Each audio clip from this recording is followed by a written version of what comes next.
ठीक है ना। तो प्रभुपाद जी श्लोक में लिखते हैं भागवत के, यदि हमको अच्छा जप करना है तो इतना विरक्त तो होना ही चाहिए कि हम स्वयं की पहचान मन के साथ ना करें कम से कम 2 घंटा, जब तक हम जप कर रहे हैं।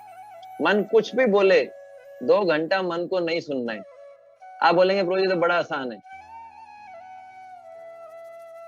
आसान है ना। एक बार एक डिवोटी ने बोला, प्रभुपाद आप बोलते हो chant with mouth and hear with ear, but mind तो बहुत परेशान करता है। प्रभुपाद जी ने बोला, where is the question of mind.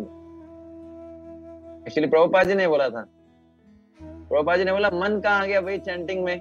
केवल आपको मुंह से बोलना है, कान से सुनना है, मन कहाँ गया? मन है क्या बीच में? है? बड़ा आसान है ना। प्रभुपाद जी ने बोल दिया कितना आसान है कि मन कहाँ है चैंटिंग में, बताओ। मन का कहीं है क्या? आपको मुंह से बोलना है, कान से सुनना है। कितना आसान है क्या कहीं मन है क्या बीच में? ना बोलने में मन है, ना सुनने में मन है।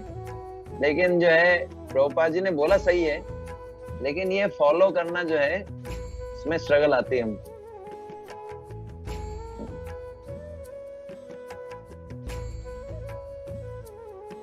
एक डिवोटी है ना, चैंटिंग कर रहे थे। चैंटिंग करते करते उनको विचार आने लगा, नए नए भक्त थे। चैंटिंग करते करते चैंटिंग कर रहे, उनको विचार आया कि कुछ समय मेरा दीक्षा हो जाएगा, फर्स्ट दीक्षा है ना। उनको बड़ा मजा आ रहा था और देख रहे थे कि फर्स्ट दीक्षा होने वाला है, मेरे गुरुदेव बैठे हैं, दीक्षा वाला यज्ञ हो रहा है, मेरा पहला दीक्षा हो गया। फिर आगे विचार आता है कि मेरा दूसरा दीक्षा भी होने जा रहा है, ब्राह्मण दीक्षा, मेरे को जनेऊ मिल गया है।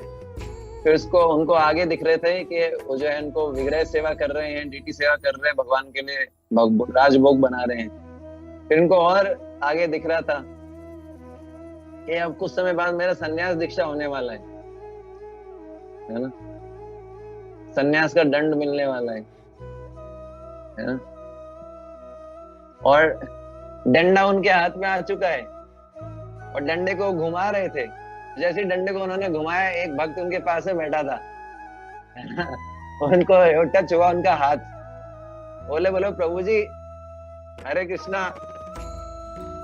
तो जैसे उनका जो है वो, जैसे उनको एकदम से लगा रहे क्या हुआ, उनको पता लगा वो चैंटिंग करते करते जो है उनका ये चल रहा था। हुआ कुछ नहीं था, वो टेम्पल हॉल में बैठे थे, जब का टाइम चल रहा था और ये साथ में ये भी चल रहा था।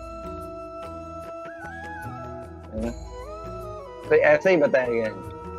इसलिए जो है जब तक हम रजोगुण तमोगुण में रहेंगे तब तक मन बड़ा परेशान करने वाला है। तो भागवत में 1.2.18 और 19 में बताया गया है कि जब हम भागवत की कक्षाओं में नियमित रहते हैं, उपस्थित, और शुद्ध भक्त की सेवा करते हैं, 2 चीजें बताई गई हैं। एक तो भागवत की क्लासों में नियमित उपस्थित रहना, एक शुद्ध भक्त की सेवा करना। उससे क्या होगा? उससे क्या होगा कि मन के अनर्थ धीरे धीरे क्या होगा, नष्ट हो जाएंगे और व्यक्ति में निष्ठा, और व्यक्ति के अंदर क्या होगा, निष्ठा की प्राप्ति होगी। ये 2 उपाय बताए गए हैं, एक तो भागवतम रेगुलरली सुनना और दूसरा शुद्ध भक्ति सेवा करना।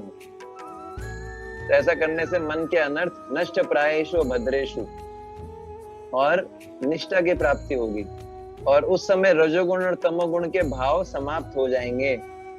रजोगुण और तमोगुण के कारण ही प्रॉब्लम आता है।